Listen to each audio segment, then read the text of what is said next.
Om Tyageshwaram Ramakrishnam Sharadam Matrurupinam Vivekanandam Acharyam Natva Vakshami Shuddhaye. Om Sahana Vavatu Sahano Bhunaktu Sahaviryam Karvavahai Tejasvinavadhitamastu ma Vidvashavahai. Om Shanti Shanti Shanti. We have been discussing this first chapter from Kathopanishad. 4 or 5 mantras which deal with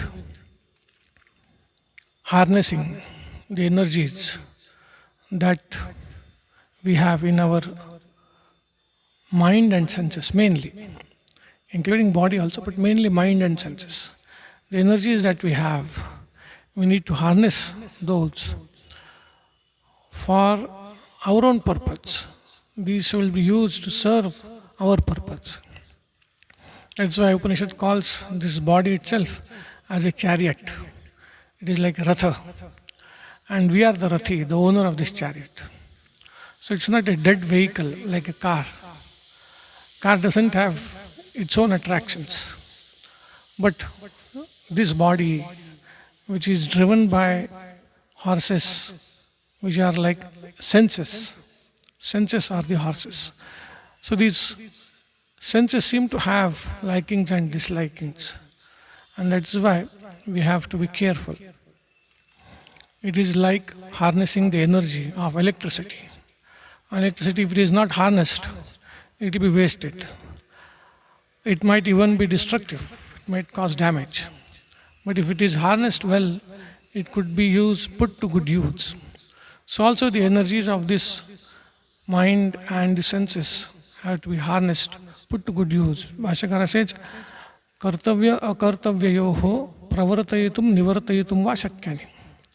So what we see as productive, as useful for our attaining the purpose of our life, we should be able to engage our mind and senses in such pursuits at will, at our will. We should be able to engage our mind and senses in such pursuits which are productive, conducive to our attainment of our ideal. And at the same time, we should be able to disengage them from such pursuits which are counterproductive to our attaining the goal of our life. Both we should be able to do, engaging and disengaging. Then only we can say that we have control over ourselves. So this control is what these few mantras are talking about. Controlling our apparatus, controlling this apparatus of body, mind, senses, which is given to us to reach the goal of our life. The destination could be anything. It could be prosperity, it could be moksha, liberation. In this context, we are talking of liberation because it is Upanishad. But it could be anything. The point is to have that integrity, to be focused. Now, see, any journey, there is always this push and pull mechanism in every journey. Suppose we start from a house, we want to go to a mountain. When we start, we are not seeing the mountain. We just know where it is. We want to go there, we have desire, we want to go there. We have to push ourselves, ensure that we are on the right track. We have to ensure that we are not distracted. We have to ensure that we do not lose interest and go back. We have to keep on pushing ourselves. That self-effort is required. After that, we reach a point where we get a glimpse of the mountain, glimpse of our destination. Once we get a glimpse of our destination, then that starts pulling us. The traction of purpose. When the purpose, we get a glimpse of it, then that itself will pull us. Then our push is not so much required. We can relax a bit. Sri Ramakrishna says, when a boatman is navigating the boat in small rivers and rivulets and streams, he has to be very careful. Once he hits the Ganga and catches the wind, then he can relax a bit. So, also in our spiritual life, we start with faith in the scriptures. It will turn into realization. That is for sure. We don't have to die in faith. We start in faith, we die in realization. But initially, there is no pull of the ideal. So we have to keep on pushing. We have to keep on making efforts till we reach a point where we feel the traction of the ideal. Then the journey becomes easy. Now, when it comes to this self effort and pushing forward, we saw the intelligence, the buddhi, that is that has a very critical role to play in the whole scenario. It is the buddhi which has the mind in its control and the senses which are controlled by the mind. So on one side of mind is buddhi, the other side are the senses. Just like the reins of a chariot, on one side are the horses, the other side is the driver, the sarathi. Buddhi is that sarathi. That has to be informed. Kushala, Vijnanavan. It should have information about the goal, the path, the accessories and all that. It should be very alert. It should be very proactive and all that. So any thought that comes to our mind, we have to understand these thoughts are where the whole thing begins at a conscious level. Every thought that comes to our mind has a potential to make us its slave. Every thought that comes in our mind has a potential to make us its slave. Good or bad, either way, it doesn't matter. But every thought that comes in our mind has a potential to make us its slave. It has a potential to make us do things at its bidding. So if it is a counterproductive thought, we should immediately intervene. It is like weed. You let the weed grow, it spreads. And once it spreads, it is difficult to pull out. So also the counterproductive thoughts which are useless, which are not going to help us. If we let them stay in the mind, they will grow. And they will make us their slaves. They will make us do things which we can't even imagine today. So that is the strength of these thoughts. So we have to be very alert. Whenever a counterproductive thought comes, a useless thought comes, a thought which we don't want, immediately we have to intervene. That alertness has to be there. And we have to discriminate. Think of the consequences. Where will this lead me to? That has to be thought. And with that thought has to be conquered. It has to be killed. So this is one process, one way at a level at which we deal with these thoughts. There is another deeper level at which we can think. But first we have to understand this buddhi is very crucial. It should have information, and it gets information from the scriptures. It is the scriptures which tell us what is the goal, what is the path. We should have faith in the scriptures. Our life initially depends only on the scriptures. We have not seen God. We only heard. We have not seen God. So everything depends on the faith. We should have faith. That is the basis of our life. But as I said, we don't have to die in faith. We have to die in realization. That is the beauty of Hinduism. It tells that you begin with faith, but you can realize what today we believe in, tomorrow will be a fact of our realization. That promise is there. So that is why we should get proper information from proper sources, which are Upanishads, Gita, and the teachings of the saints. Anyway, so the one level of intervention, one level of control we can have is controlling the mind, mainly being alert, detecting, identifying the thoughts which are like weeds, which will drain us away, and nipping them in the bud. That is one process. But there is another process which is a slightly deeper level. For that we have to understand there is a cycle. There is a cycle of samskara. then ichha, karma, bhoga, samskara. That is the cycle. These are Sanskrit words. Samskara is like impression. How do you explain impression? Impression explaining, we can call it a forgotten memory. So to say, forgotten memory or forgotten experience. That is an impression. That leads to desire. Desire leads to action, karma. Action will lead to experience. And experience will generate an impression again in its turn. So it's a cycle of impression, desire, action, experience leading to again impression. A person is going through street, he sees a sweetmeat shop. If he has never tested a sweet in his life, there is no impression. He won't feel like eating. The desire won't come. But he has. Earlier he has tasted. So that impression is there, that samskara is there, that forgotten experience is there. That brings out the desire. I want to eat. That desire will lead to action. He will go. Action will lead to experience. He will eat the sweet, enjoy it. That experience will strengthen the earlier impression of desire. So this is the cycle. Impression, desire, action, experience, impression. Everything we do, it creates an impression in our mind. Every thought we think, it creates an impression in our mind. This is true of all things. People who have habit of getting up early in the morning, they have samskara. It becomes stronger and stronger every day. A person gets up early in the morning, that samskara becomes strong. A person has habit of meditating. Once we meditate, that samskara of meditation will become stronger.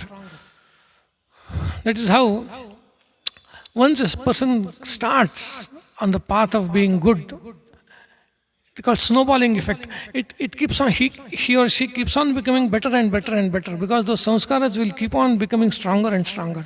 And it will lead to a point where Swamiji says that person can never do wrong things, never do bad things, because the samskaras of doing good have become so strong that he can never do bad things. And same is true of useless activities, habits also.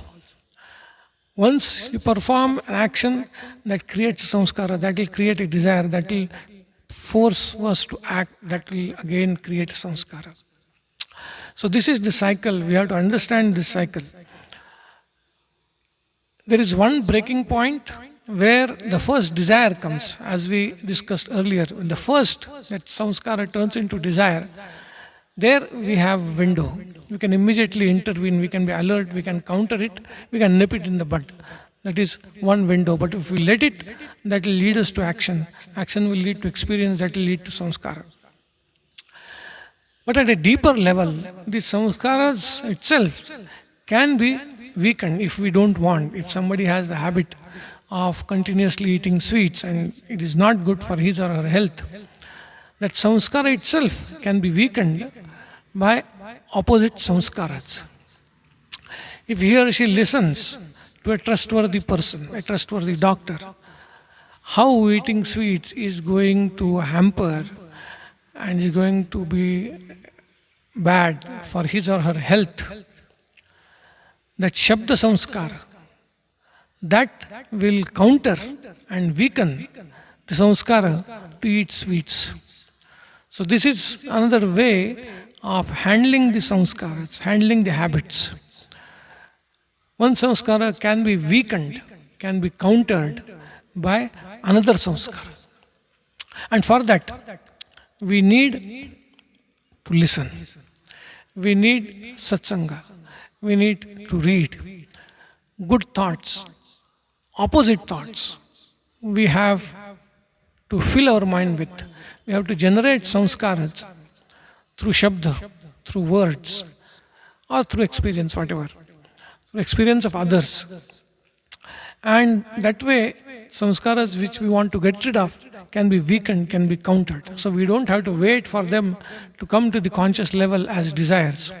At the samskara level itself, this can be weakened by counter samskaras. So that is another level at which we can deal with ourselves. This is So this is, we are dealing with ourselves. There is no third person involved. That's why we have to be ruthlessly introspective. Find out what is it that we want to get rid of from our character and work on it. There is nothing else. The idea is to keep the purpose of our life as unadulterated as possible. A single purpose flowing through life, that life becomes authentic. That life becomes very honest. There's single purpose flowing through life. So that is a stage which we have to achieve. The force of entire personality has to bear upon that one purpose. And if we have distractions, the force is dissipated. Then our returns also will not be sufficient. So this is what was told. And the crucial element in all of this is the intellect, buddhi. That has to be informed, alert, proactive and discriminative intellect we should have. That will always come handy to us. That will help us. Uddhared atmanatmanam natmanam avasadat. We are our own enemies and we are our own best friend. We have to do good to ourselves. The next mantra is told what happens to the two kinds of individuals, the owners of the chariot, so to say, who have two types of intelligences.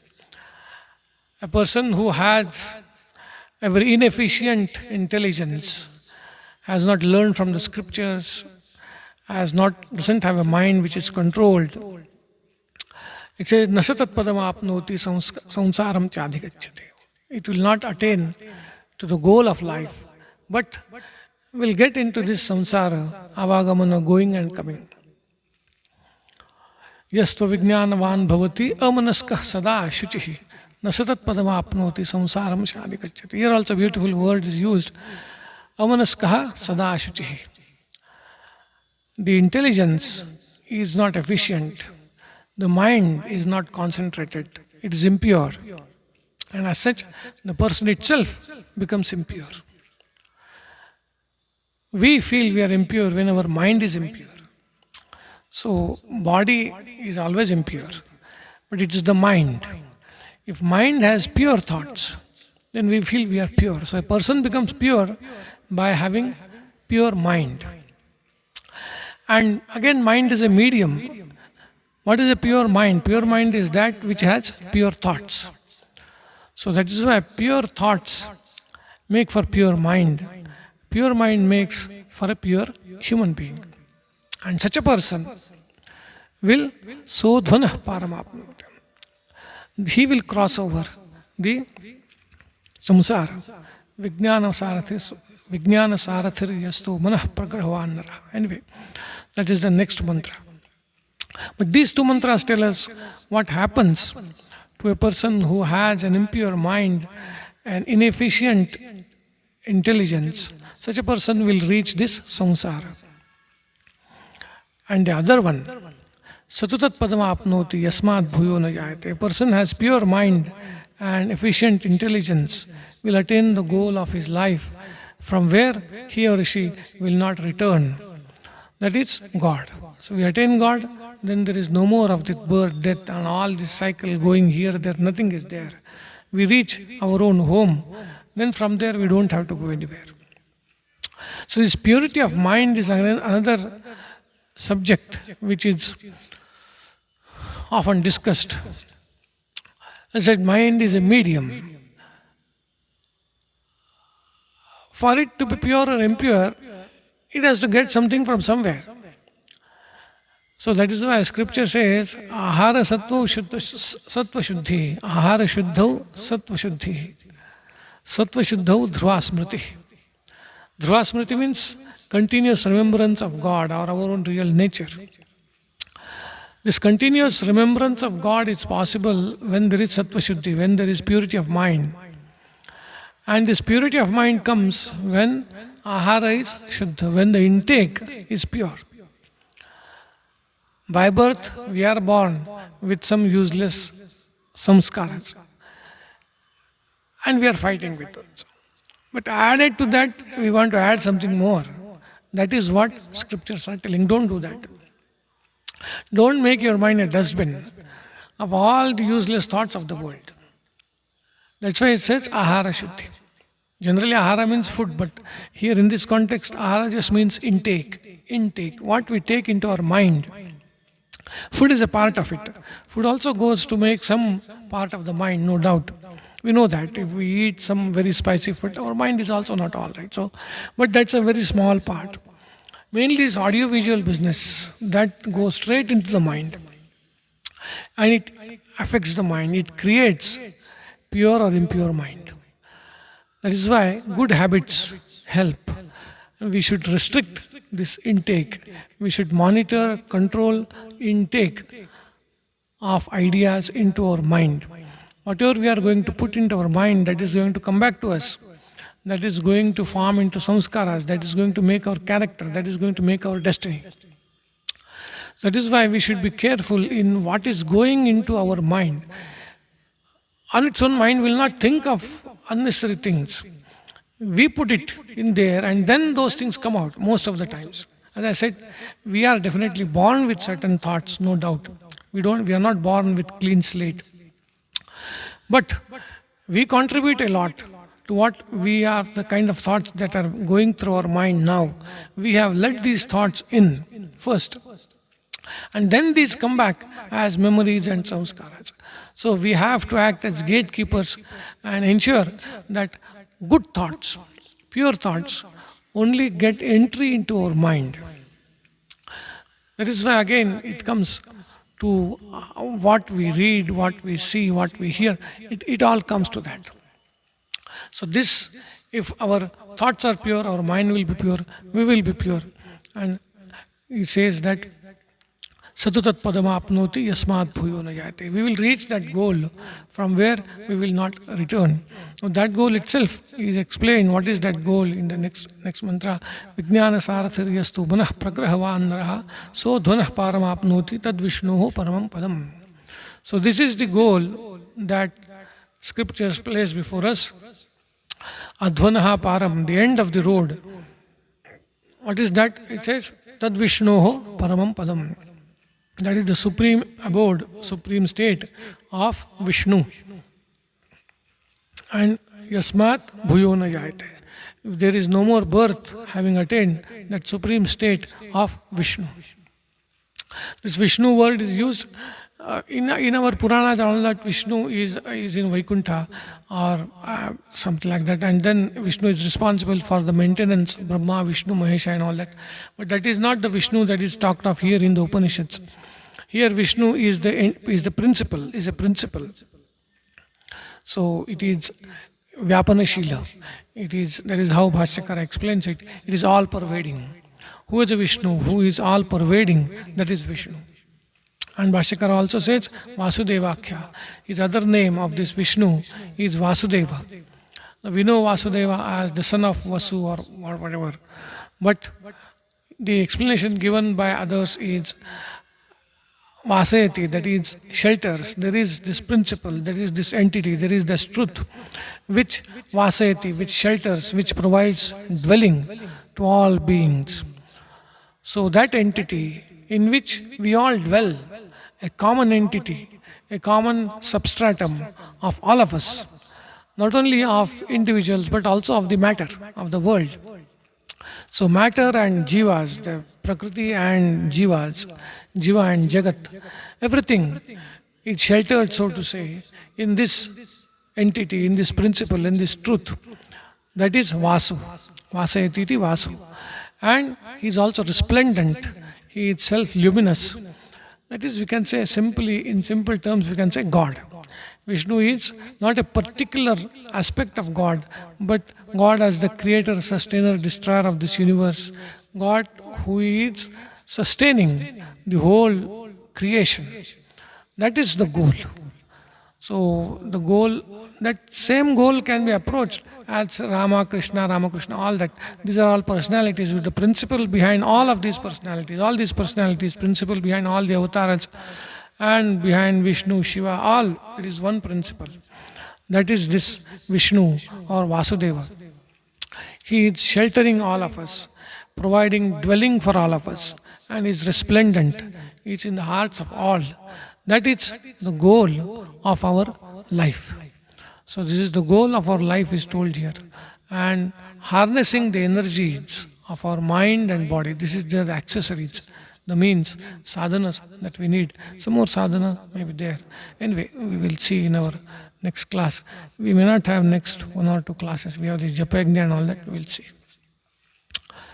Om Shanti Shanti Shanti Hari Om Tat Sat Sri Ramakrishna Arpanamastu.